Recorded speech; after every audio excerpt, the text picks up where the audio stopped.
Yeah, it's recording now. Thank you for the reminder. Actually, my successor, David Hanlon, wanted to be recorded as well, so it's now recording. So I just want to bring up my presentation, which I say as some of you will have seen, but it'll be good to have a refresher. Let me introduce, I'll be admitting people as I go along.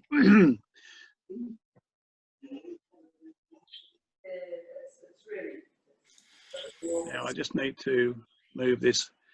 And we all know why we do youth protection. It's like wearing seatbelts in the car. We never used to do it, but now we do it. And when we go to the airport, if we ever get there again, we have to go through security, don't we?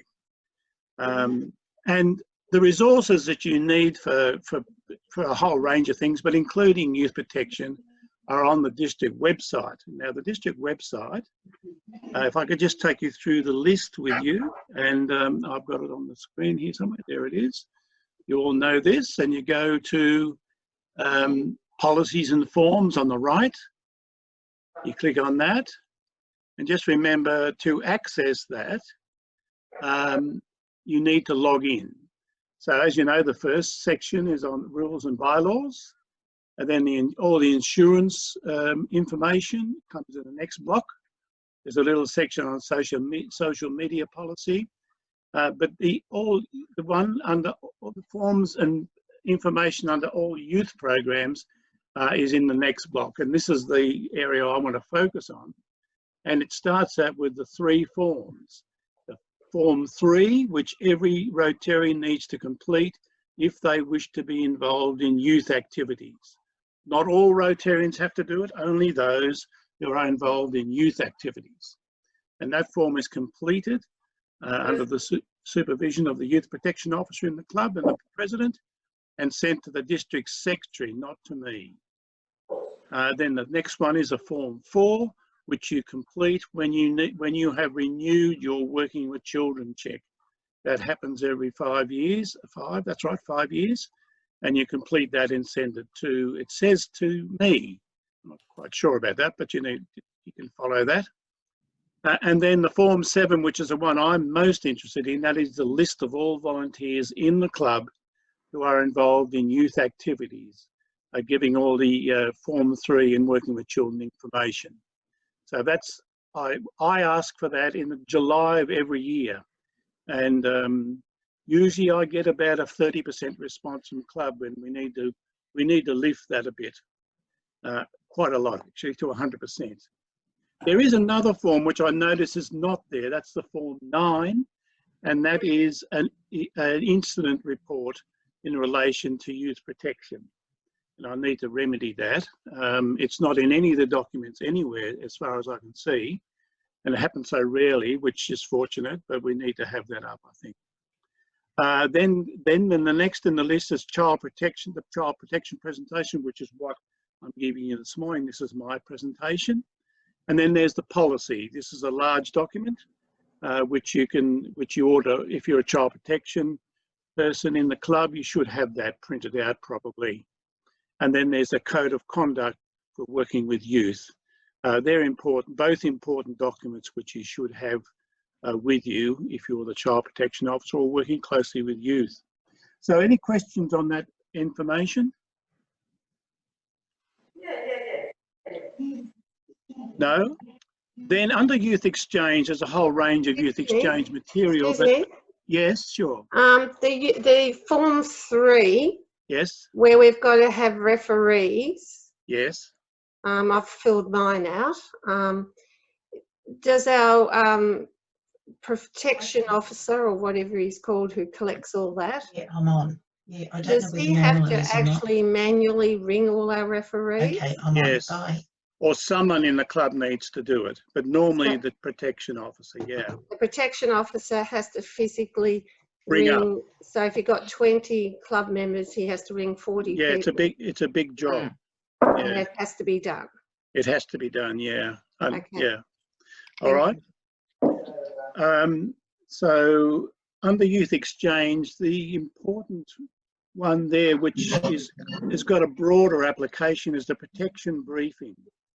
and that's a slideshow which goes through a whole range of issues, which is very helpful.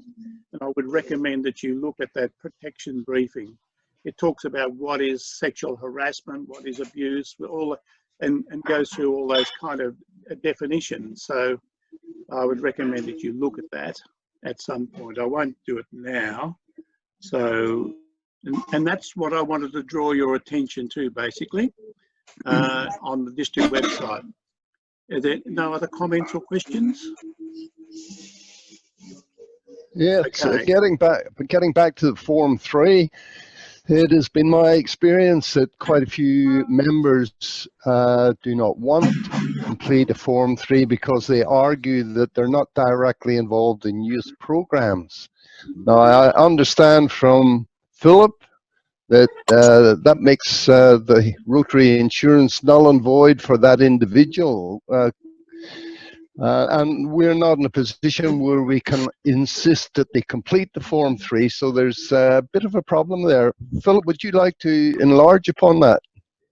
Yes, what it relates to is that if they're not prepared to complete that form, then they're not entitled to be involved in a particular event that has youth involved. And we're not talking where somebody sits beside a youth at a normal club meeting. We're talking about where they participate in a actual youth project or event where they are likely to be one-on-one.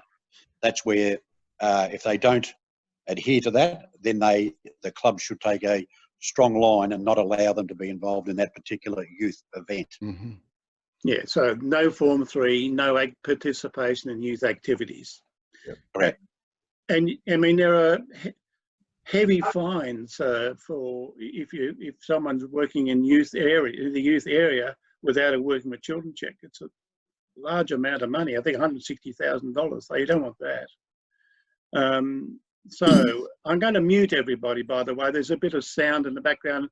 So Brian, there is a question there I saw from Barry down in the chat area. You may wish to okay.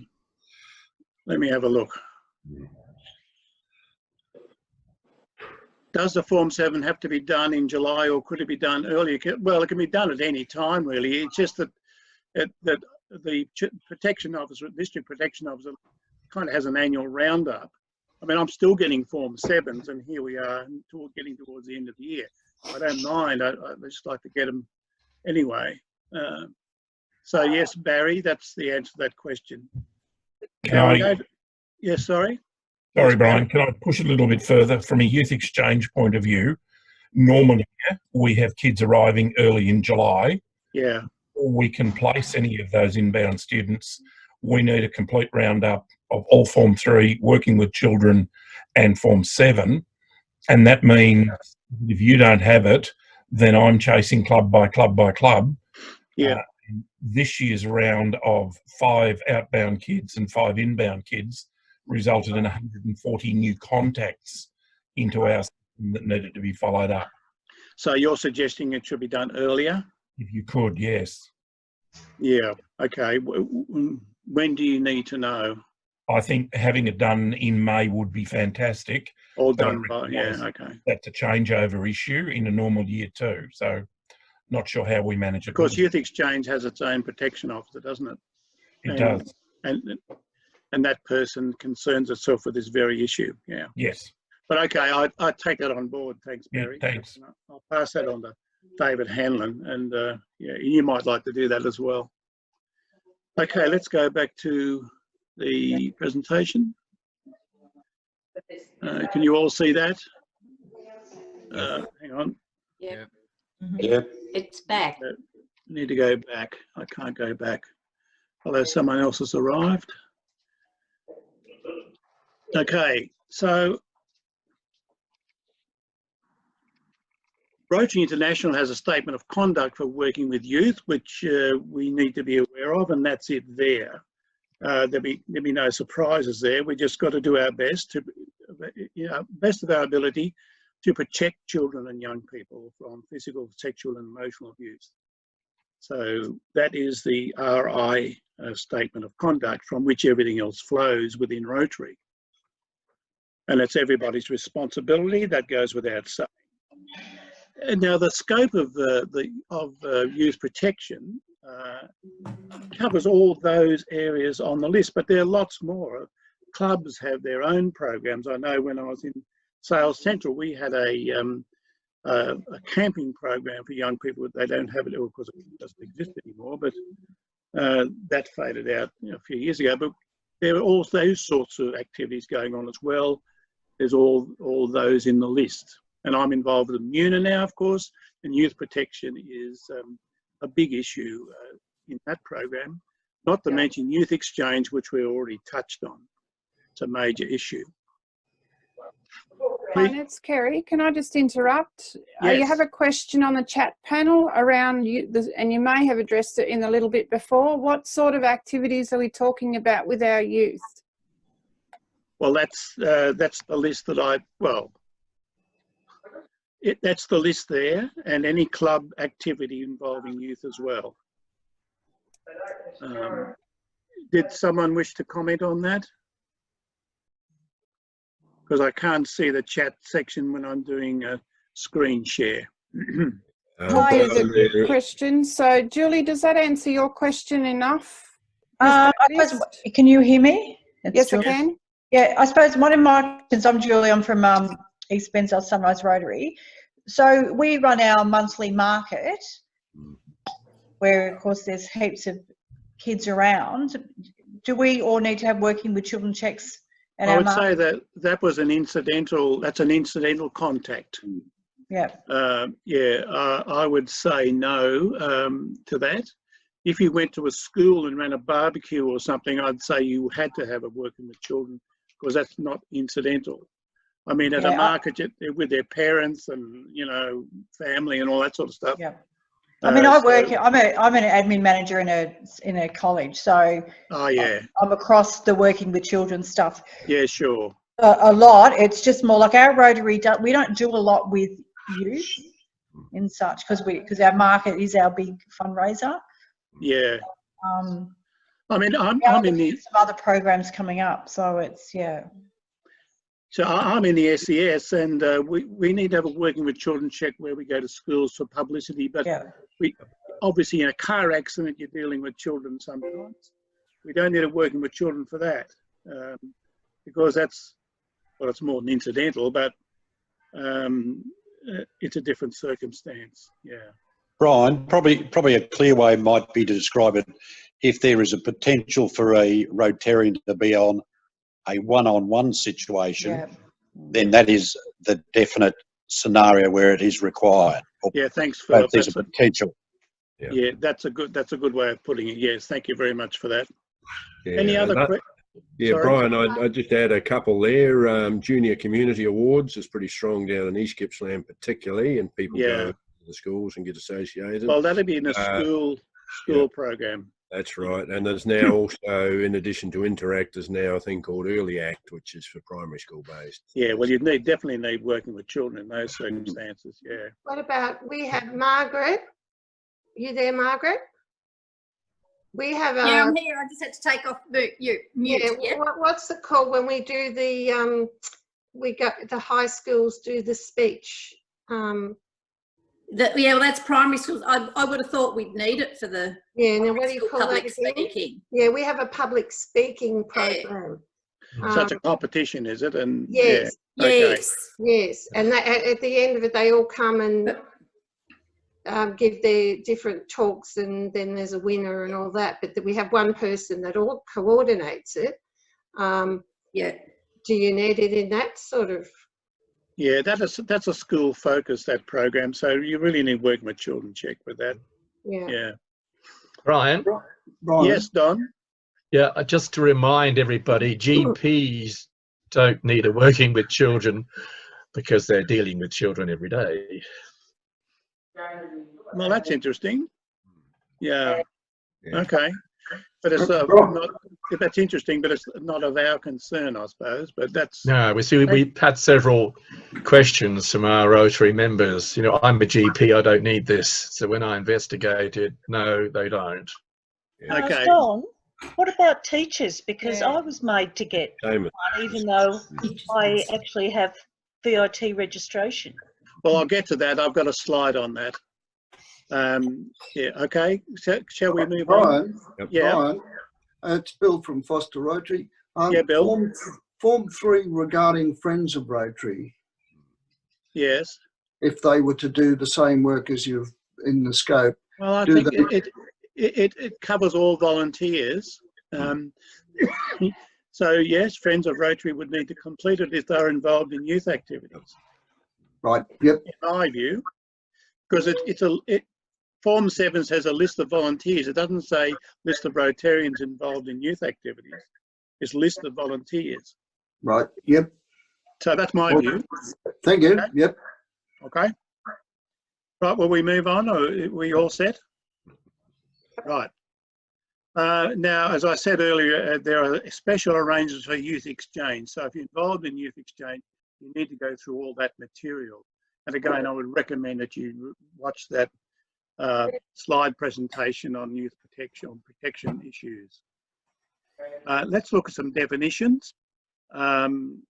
Risk management. Very important that you have risk management procedures in place for all activities, as Phil will tell you, but especially with youth activities. So that should be second nature to what we for our project work these days. Now, responsibility, authority and accountability. We've talked about the Rotary International Statement of Conduct for working with youth. And then there is the Rotary International Abuse and Harassment Prevention Training Manual and Leaders Guide. That is available on the RI website. And the other piece of accountability is the Working with Children Act of Victoria.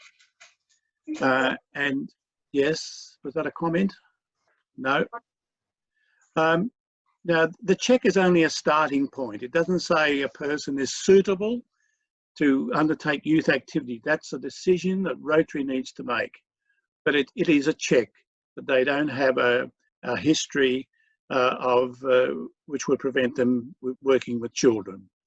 And organisations like Rotary need to be vigilant at all times and do thorough reference checks and establish sound ongoing supervision practices for children so that they can be safe from harm. So it's only the beginning and not the whole story. Sorry, can I just interrupt? Sorry. Yeah. But I run through Rotary a busy feed. It's a special needs dance class, and I was able to do it through the special needs school. But I have an outside volunteer that's not a Rotarian that does the teaching for me. She's got her working with children, but does she need to fill out one of those Form 3s as well? Is it a Rotary program? Yes. I would say yes. Yeah. Yes, because she's done the working with children, but this Form 3s are just come up for us. So you think she would need to fill it because she's not a Rotarian. She's she's a volunteer. Yeah. That assists me. I would say yes. Yep. Yeah. Thank you. Yeah. Brian, can I interrupt there too? Yes. Who's that? It's Barry. Yes, Barry. Question to Adrian and Mark.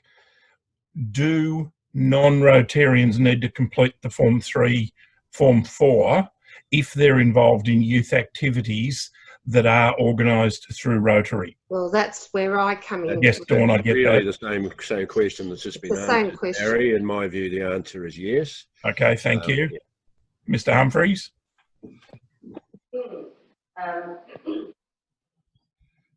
Mr. Humphreys muted. Silent, Mark. There we go. Sorry, I had a double mute on. Yes, I agree with both Brian and Adrian on that one. Okay. That's fantastic. Thank you. Righto. Any other comments on I'm going to get to the VIT next. So, okay, teachers.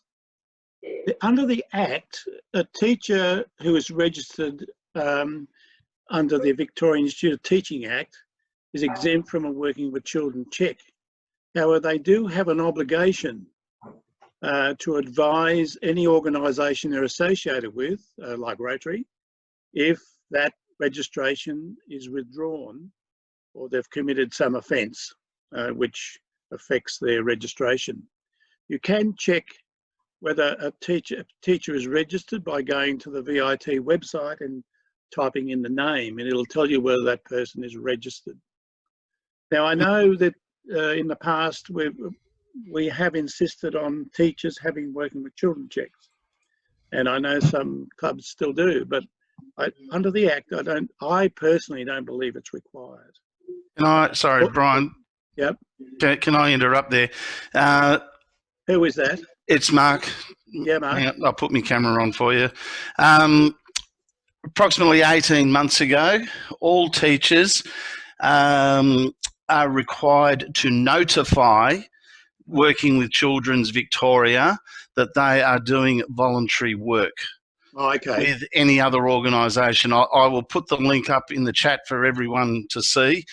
They don't specifically need a Working with Children's check, but they must notify them of their voluntary work. Is there a form, or is it done online, or what's the mechanic? It's all done online. Okay. I'll put the link in the chat. I'll add that to my presentation too. Thank you for that extra bit of information. No worries. I wasn't aware of it. Yep. But that doesn't change the basic point that they don't require a Working with Children. They don't require a check. No, it's just a notification of. They need to notify the Working with Children people. Yep. Thank you very much, Mark.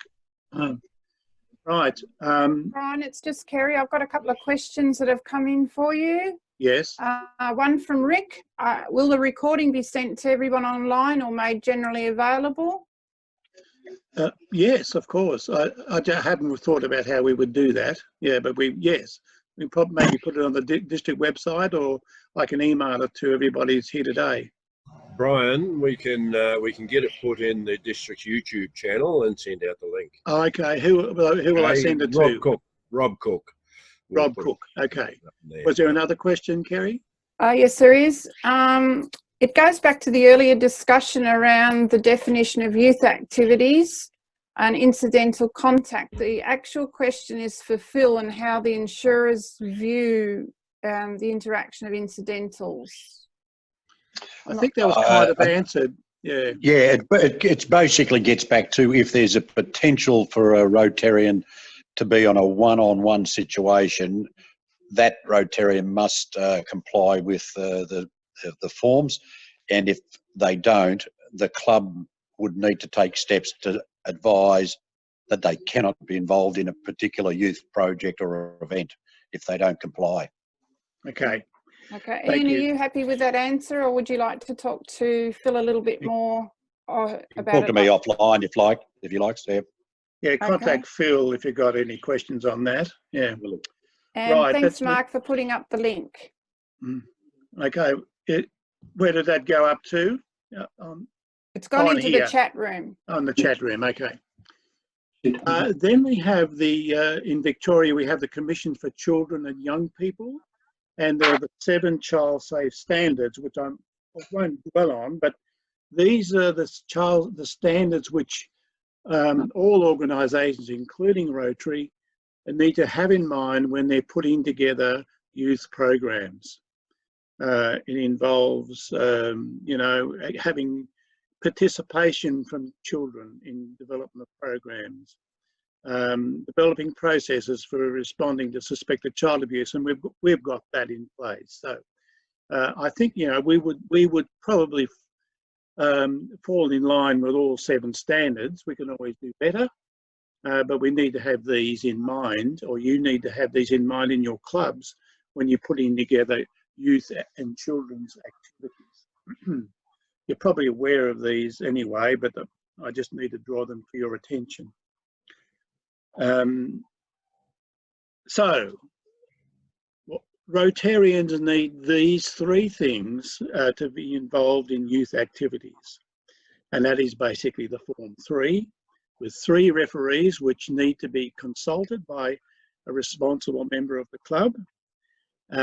Any personal declaration of a criminal history of any kind, and the details of the Working with Children card. That's the number and expiry date and the like. So that's what all Rotarians and youth and volunteers involved in youth programs in Rotary need to do.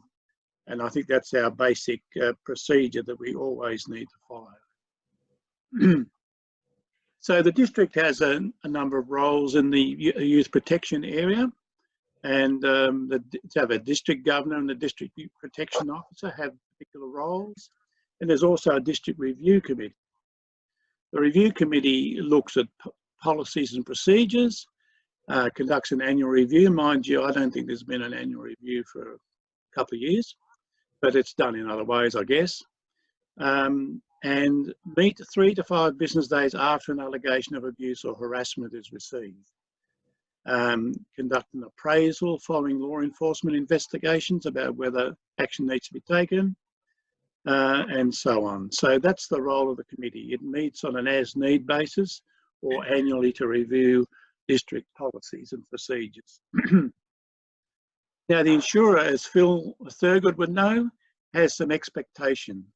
In the public liability policy, there's a sexual molestation endorsement, which provides indemnity for Rotary clubs arising from molestations or occurrences. And this endorsement is provided by the insurance with the expectation that risk management procedures outlined in the document, that is the district protection document, that they're being followed. Those procedures are being followed to the best of their ability. Now, Phil, you want to comment on this at all?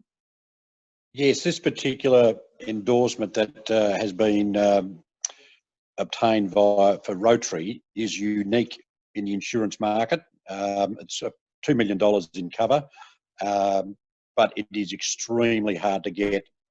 Normally now, you just don't get it virtually, but Rotary has been able to secure it, primarily I think because of the experiential history and also the risk management adherence. So whilst every club does their best, we need to be continually adhering to those rules, because as soon as there is a fall in standard or something that causes an incident, then that particular endorsement could be withdrawn, and it is not, as I mentioned before, readily available to organisations. Virtually nearly Rotary is probably quite unique in having that particular endorsement. Any comments or questions on that matter? So in a sense, we're in a privileged position, aren't we? But we've got to perform though. Yeah, got to maintain what we are currently doing, just be on. And as you mentioned, just do a regular review or audit so that it's adhered to. Yeah. Well, that's the role of a district review committee, I'd imagine, as well as the DG and the protection officer. Protection officers as well. Yeah, protection officers in the clubs, yeah. Thank you for that, Phil. Brian, just before you continue on, you might want to go back to the slide around the standards. There's a question from Barry. Barry's written that he believes standards 1 and 6 in that list are the ones that are being or under question across our district. I don't know if you want to comment more, or Barry would like to speak to that. Yeah, Barry, would you like to elaborate on that? Yeah, Brian. Number 1 is develop strategies to embed an organisational culture. And here we are talking 3 years, 4 years into the process that I've been involved, and people are wondering where we need a Form 3, where we need a Form 4. And I think point 6, to develop strategies to identify and reduce or remove risks. We've just had conversations about people being a one-on-one with a young person, but imagine if we've got 8 young people in a room at a function, and maybe they're all sitting at a separate table at a dinner, and we've got a person who behaves inappropriately around those kids, might walk around, put a hand on a shoulder or otherwise touch inappropriately or say something inappropriate, that's a breach of the standard. And yet the definition that we've talked about is they're not one-on-one, so therefore there's not an issue. So they're my two really big concerns for young people. Yeah. Well, those concerns are noted on, Barry. I think they're real ones, and especially, I guess you're speaking from a youth exchange back there, but it's not only confined to that. Oh no, not at all. I work with young people in lots of different settings. What would you suggest that the district do on this? I know that it's going to be throwing a grenade into the room, but I don't believe that Rotarians can say, I won't have a Form 3. Oh, I see what you mean. I think that we need to be pushing every Rotarian requires a Form 3. It looks like Phil's agreeing with me. Yes. Yeah, and I know I've had a conversation with Mark. It eliminates any potential issue if everybody does it here. I want to know that I can trust everybody in that club to have complied. I assume that someone has a driver's license. I don't get in the car and say, have you got his driver's license? But I want to know that if I have an activity happening where I bring a young person into the club, or a Rotarian goes into a school, or goes to another activity where there are young people, that we are 100% as managing, I'm struggling for language here, you can see I'm frustrated. I want to know that we've got strategies that identify and reduce or remove the risks of child abuse. I know we can't prevent it, but if we've got that insurance, we should be doing more than we are. Yeah, I mean, personally, I think everybody should have a Form 3, but pragmatically, you know, it may not be possible. But I know some clubs insist that when a new member comes along, they go through all the normal procedures for a new member, and they need to fill out a Form 3 at that point. Now, I think that's a good practice. It doesn't solve the immediate problem, but eventually it will.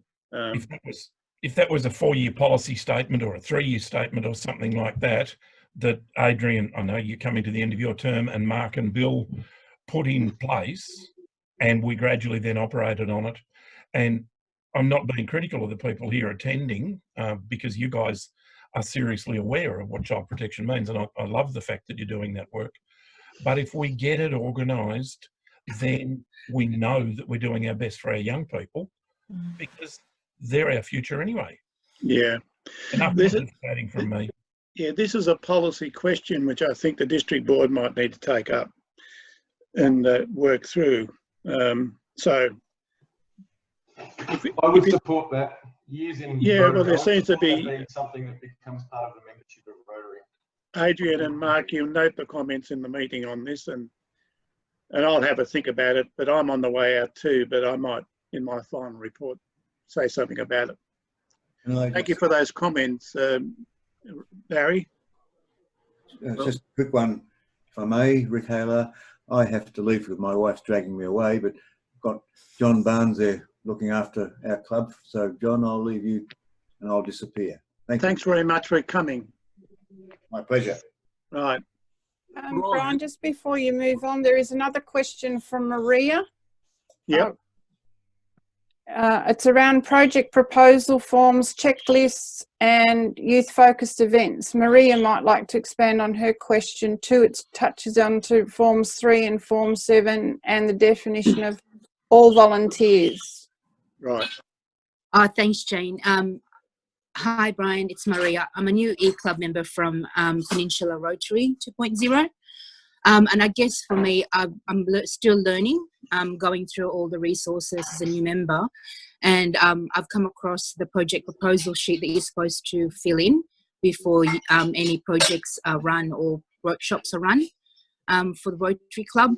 And I guess coming from a project management side, especially with events management, if there is, you know, in terms of risk management, should there be a project template that's a checklist that we identify who are the contacts for the day, who's running the event, and then if it is identified as a youth-focused event, that there is a checklist, you know, weeks in advance to say, have the people got their Form 3 and Form, are they also listed in the most current update of the Form 7.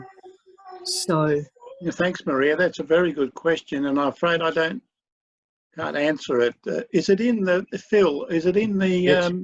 Is it in the risk management stuff? It is in the risk management. Yes, it is. It's there's an abbreviated form with regards various projects that are undertaking, and that needs to be sent through to the project officer of the club, and then on to myself. When it gets into more complex events, there are risk management templates. yeah, Probably one of the so they are there. Then when you start getting into quite complex ones like the Dutch festival where there's 10,000 people attending, they've put together an extremely elaborate document that picks up all the context, all the emergency services, and that is used or sent out to somebody who starts to engage in a larger project outside what you would call just a standard risk event. Yeah. So it is available, but it does get, thanks, Phil. as the event gets more complex, Yeah, it does require a bit more professional attitude towards it. Are you happy with that, Maria? And I guess I agree with the bigger events, but also even for the smaller localized events, I think it's important that we have just a simple template, because as a newbie, I don't know where to find those things. And I suppose when I'm going for the project proposal sheets, I would kind of expect that it would be there as one of the checklists, like just a really simple one, nothing to involve. Yeah. Just identifying. There is Sorry, a single Phil. page. Thank you. There is a single page project, and it relates, for example, it might be a Bunnings barbecue, and it goes through exactly that event. The 14 questions thereabouts, gets signed off by the organiser or club secretary, and then gets passed through to me. If there's any issues with it, I'll either on-forward it to the insurers, or I would respond if there's a particular answer that I think needs to be elaborated on. And Philip, of course, is a district insurance officer. So those forms are in the insurance section on the website. Okay, I'll put that down, insurance. But if you do have a particular question or query on those forms, or a better way of drafting them from your background, certainly let me know, and we can develop that as well. Yeah, absolutely. And I guess the other question I had too, sorry, coming from a newbie again, and especially with the e-club process where we're trying to attract younger members, is there a specific e-relationship risk management outline that says, certain relationships that might be started at a club level, but then, because they're local, they might create ongoing mentoring relationships that's outside of the club, but it's done online, for example. Do we have mandates around those, like future-proofing the clubs around the e-access and e-contacts? Social media policy there, but I see the social media policy, but specifically on child protection. No, and there isn't. I don't believe there is. Yeah. And I'm a member of an e-club too, so yeah, there are a few things that e-clubs need to adapt to. Like that. Yeah. Good to know. I'm just making sure that I haven't missed anything vital. No, you haven't through missed my anything. research. You haven't missed anything. Look, Thank I'd like you, to move everyone. I on really if you don't. appreciate it. Brian, yes. Brian, it's Alan Colley. I just want to ask one quick question. I've never ever heard it answered. I fully agree that everybody should have a Form 3. I don't think that's, even questionable. I think we all should. But if the club protection officer does the checks and he finds that 2 out of 3 say, oh yeah, he's a good person, or she's, and the third one doesn't, who makes the final decision as to whether on that Form 3? Is it the president, or does it have to go to district, or what? I mean, it's fine if everyone's clear, checks out, great. But what happens if you get 1 or perhaps even 2 of the referees say, oh, no, I don't know about that? Depends on what the issue is, Alan. I mean, he might have a violent temper or something, or, that's treated differently if he's got a history of child abuse, for example, which should have been picked up by other means, by the way, but or I don't know. Who makes that decision, Brian? Like, is it the president, or does it go to district, or where's it go? Well, I think it would, yeah, I would think it would go referred up, to I the. would think. Eh? Sorry? I would have thought it would need to be referred up through to district for a club to be probably instructed how to deal with it or assisted with dealing with it. Probably, yet depending on the nature of the issue, I would go to the district governor probably. Yeah. I mean, I have had them referred to me, and I've worked through it, but you really have to use, the president needs to use his or her judgment, I think, there. I don't think you can have a hard and fast rule. Really, with the referees, you're kind of trying to work out whether the person's suitable to be engaged in youth activities, in a way. That's what you're doing. So then it becomes a matter of judgment. What you do. That's an unsatisfactory answer, Alan, I know. Oh, that's fine. It hasn't happened yet, but I'll bet it's going to happen somewhere down the track. It has happened. I've dealt with at least one, and we worked through it okay. Yeah, we worked it through all right. Yeah, I forgot. No, and I don't want to tell you the detail. It was a behavioural thing, really.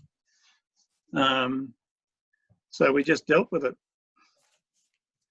I don't know whether, Adrian, you've got anything to say about that? That's the other thing, though, too, Brian. If they've got a working with children's card, then you probably, it may just be a one-off incident. But I mean, we just got to make sure that it isn't something really serious. Anyway, I'll let you move on. Yeah, Thanks, I mean, yeah.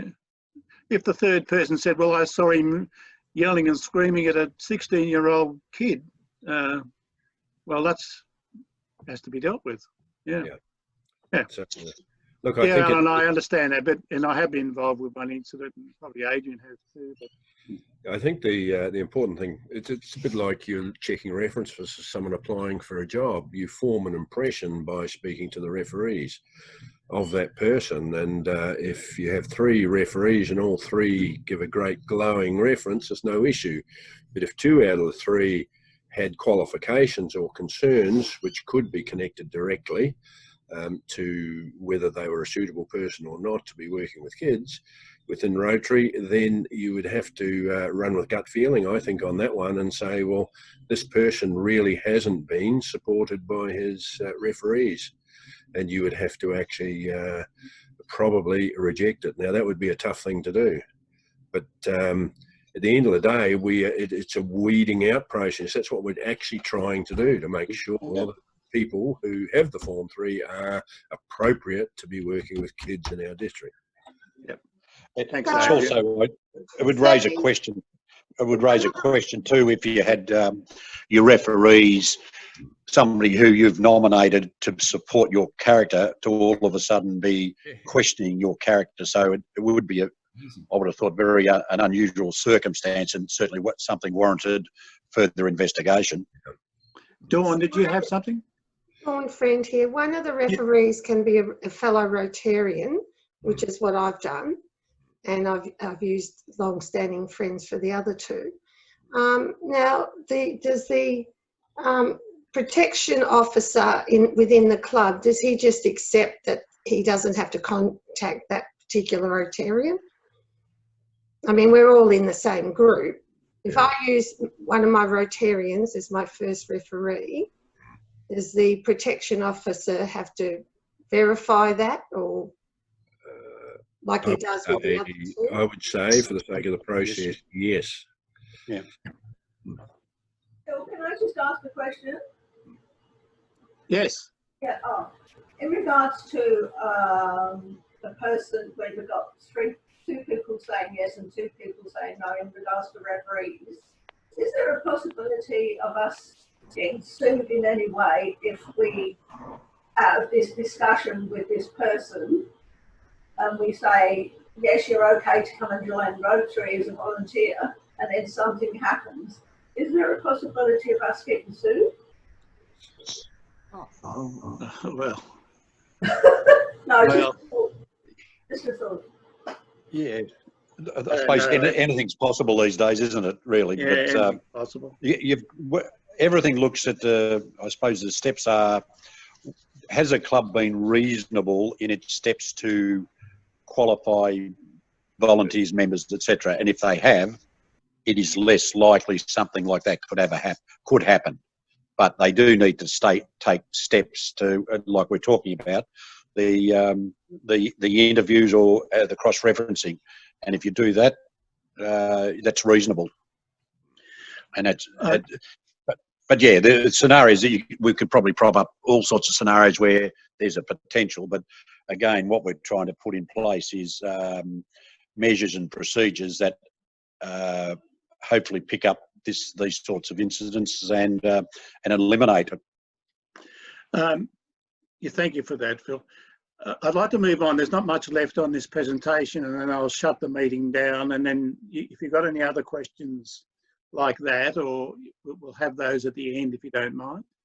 So on into the reporting, there is another form, Form 9, which needs to be completed. And I've only seen this once, but I have seen it. And it needs to be submitted within 72 hours to the district governor, the district youth protection officer, and the district insurance officer. And then the process starts. The review committee and all that gets going to deal with the matter as expeditiously as possible. We have legal responsibilities. Every adult who reasonably believes that a child has been abused, whether in their organisation or not, has an obligation to report that belief to authorities. Now, that applies to the whole community. And all adults, that's 18 years, people aged 18 years and over, are covered by this particular act, whose name I have not listed there, but you probably all heard of it. So that's, I think it's a failure to disclose act, and we're all covered by that. Well, just a comment on the top, that 72 hours. The reason is, like any incident, the longer you leave the reporting or recording of it, the less likely it is to be as accurate. So the quicker it's dealt with in reporting or documentation and then reporting, it's likely to be more accurate of the event or incident. So that's why it needs to be done very quickly. Done quickly, yeah. Thank you. Our club has responsibilities in this area, needs to appoint a club protection officer. I think most clubs have one of those, but we need to be sure that we have one. Ensure that all volunteers complete a Form 3 and the reference checks are conducted. We've been through all this.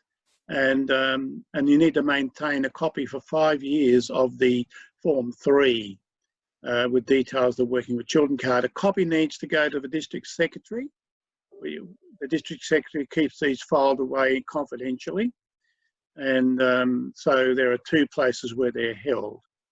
There we are, that's the last dot. The club president has responsibilities. Need to certify that the Form 3s have been reference checked and confirms that the district and RI requirements have been met. Ensures that all appropriate training is done for Rotarians and volunteers, and that is certified to be involved in the Rotary Youth Exchange program if the club is involved in that. And it verifies that Youth Exchange counsellors have the relevant police and reference checks. Counsellors are the only Rotarians in Rotary that need a police check, and confirms that they meet the district and RI requirements. This is the club protection officer responsibilities. It's just managing the process, making sure that all the screening's done and the Form 3s are done, and that the Form 7 is sent to the district protection officer at the beginning of the year, although there's been a suggestion that needs to be done earlier now. And that the district secretary receives all copies of all Form 3s and maintains records for 5 years. So that's the job of the club protection officer. I hope your clubs have all got one. I just happen to be the club protection officer for my club, so I know something about it. So what else? The remainder of the policy document, which I'm encouraging you to all read, there's more detailed material on screening and risk management. retention of records and special arrangements for youth exchange, which I encourage you to study. And that's it. For me, is there any general comments or questions that people may wish to raise? By the way, if anybody needs to leave, they're free to go now. Thank you. Okay, Brian, it's Kerry. There's a few comments that came in, and it goes back to where we were talking about the standards in that section, the child standards. Drew and have found that they greatly improved compliance by having the form completed actually at the meetings. And sorry, which form is that? Having the Form 3 completed at the meeting. Oh, but actually in the meeting. Yeah, printing that off and having it in. That actually stimulated a little bit of... Can I just comment, please, Kerry? Yes, certainly. The working with children application, a lot of the more senior members struggle with the technology. And by doing the application online, and then giving them the Form 3 at the same time, we've not quite got 100%, but we're very close. That's Druin, yeah. Yeah, at Druin, yeah. Okay, that's excellent. It's a good approach to it. Were there other questions? There's some other feedback and some other questions, yes. One of the ones was around if we're pushing the compliance side, will it have an impact on membership? There was a note that it's also about balancing the cost to Rotary and to our young people. I don't know if Barry and some others would like, there's a little bit of discussion around that, so I don't know if someone would like to comment on that for you, or you'd like to comment?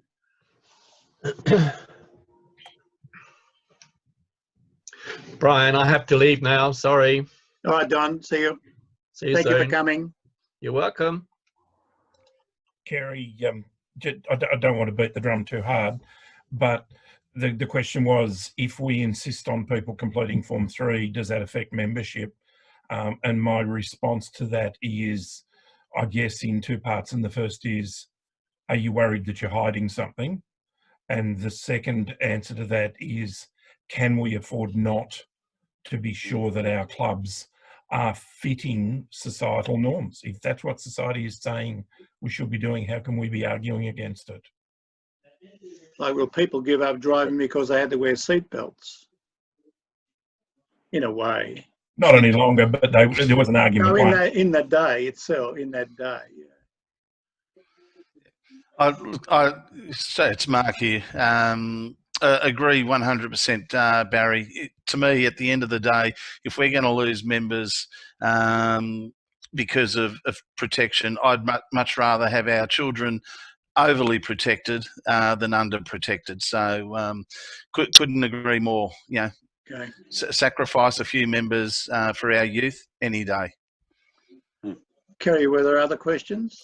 Oh, no, the rest were just comments around the discussion, but I'd having been the district youth officer and now community, I would actually support what Mark was saying, that it would be better to be protecting our youth and lose a few members, but it also extends to Rotary's reputation.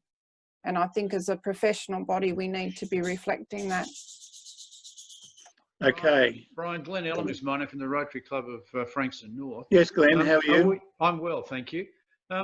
It seems that we're all looking for a black and white answer to this problem. And really, we're all aware the fact that we're talking about it surely is drawing enough of an awareness through our clubs. We should be, everybody is well aware of child protection and the need to ensure that we protect ourselves from litigation and whatever. The fact that we're talking about it, is that not enough to allow us as individual clubs to make a decision in relation to this matter on individuals by, if there's 3 referees, 2 or 4, 1 against, surely we could take that member into the club and then from then on monitor what is going on, ensuring that that person is not being put in a position where a controversy may arise without at least there being some other supervision. And the fact that we are now so much aware of this circumstance, should we not be ensuring that these things are being brought on a regular basis to the club, so all members are aware, and that may obviate the need to then maintain a monitoring of someone who is a bit doubtful. Any comments on that? I know that's leaving a lot up to the clubs to do that, but surely that's the way to go. We can't keep referring everything to district and coming back again. It only requires that should there be a necessary incident, and then the action would take place. But surely we can leave enough credence with the clubs to make decisions, as we've done over the years, and upheld the standards of Rotary and the protocols and whatever, without needing to, run around like headless chooks trying to cover everything at a moment. Well, Adrian, you got a comment there? Yeah, it's an interesting thing. I agree with Glenn to the point. I don't think it's something that district can mandate per se. While I'm totally in support of 100% completion of Form 3s, I don't think we as a district can say you can't be a member of a club, because each club is an individual body anyway, and sure, they sign up and they abide by Rotary principles and policies and so on. But in the end, it's the club that needs to decide if they are going to take that line, I think. And it could even be something that potentially could be included in club bylaws or whatever, that it is a requirement that members complete Form 3 if a club so wish to do it that way. But it's not something district can enforce, but it is certainly something district can encourage, and we certainly do that. Yeah, thanks for that question, Glenn, and your comment, Adrian. Are there any other questions? Yeah, Brian, can I jump in on that one too? Glenn, Yes, I like what you were saying about how the club handles it. I'm thinking that perhaps from district level, we could provide a one-page guidance for presidents and club protection officers on how to deal with a situation like that. Certainly. And then if you're not sure, we do have a district protection officer, and I would have thought that that's where you go to Brian or his replacement and say, hey, person X, 2 out of 3 said yes, the third said no. As a club, the president and the club protection officer together, we got going. We said to those referees, one of you has said this, we're a bit concerned, and go through a process.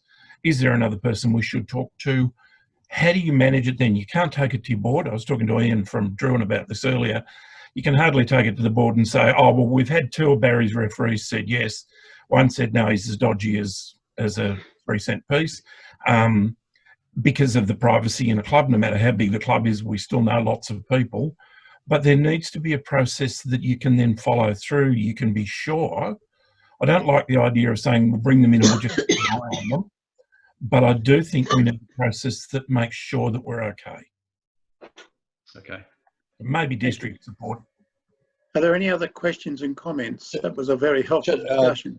Just a comment on that. If we do come across a situation like that, and or a club takes a step to refuse that potential member, based on that information, there could be reputational damage, and hence Rotary could then be sued from that perspective if a member is excluded on a investigation that is only been partially done. So so you have the reverse side of it as well. So it may be that. Brian. And Don. Yes, Don. It's highly unlikely, and I don't believe it has ever happened, that there's been a negative referee on a Form 3. Nobody's going to put forward, and I don't think have to date, put forward somebody who would give them a negative reference. The issue is going to be where somebody is found to be non-compliant. And that's where it comes down to the various individuals. Adrian, at the moment, you and I are both aware of that, and we're aware of what having to intervene with a Rotarian for a club on behalf of the district for a club, and you'll get bad press for the rest of your life. But that's all right. That's part of the bailiwick, Mark. If you'll probably wind up with it. I don't know whether Adrian has, but I know certainly Brian and I both had situations where we needed to take action on behalf of Rotary, to deal with that, with an issue. We are not going to get referees who are going to say this is a bad bloke, because the bad bloke's the one that puts the name up. Yep. So I think that's really a red herring, and I'm absolutely with Barry with respect to every Rotarian ought to be required, because Rotary clubs deal with children. Oh, I forgot about you, Paul. You're going to wind up with this as well. Rotary, you're going to wind up with that situation, and we've just got to. Yeah. Thanks, Don. Yeah. I still have places where I'm held in great dishonour because of having to deal with an issue, particularly to do with youth exchange. Can't believe it. In my year. So I had a question there from someone who put their hand up. Yeah. No. Anyone else? Any other comments or questions? Brian, Dawn friend here. I thought you said you did have one incident with a referee.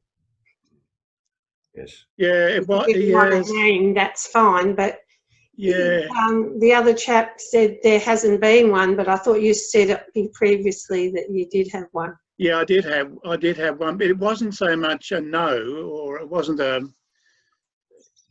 highly critical, but it just said that that person is not really suitable for this. It was in relation to a particular activity, I think. It wasn't a major issue, I have to say. I think he might have picked the wrong referee, really. Yeah. Yeah, but it wasn't a strongly negative thing, but it was a suggestion. It did happen. It did happen, but I agree that Don, with Don, that it doesn't. It's very rare, and if it only happened in that case with me. Any other comments or questions? Well, we might wrap it up if. Sorry, Yes. sorry, Brian. Yeah, can I just jump in one extra comment there? Could I encourage everybody that's here to get onto the Rotary online training and do the mandatory youth protection online course? There's some fantastic tools and all that there that really cover off the Rotary perspective, because we as Rotarians should hold ourselves up even higher than the local government and requirements, and the online Rotary tool is a great tool for doing that. We probably should put that on the district website, shouldn't we, that link? Yes, I can put it on the Can link. you do that?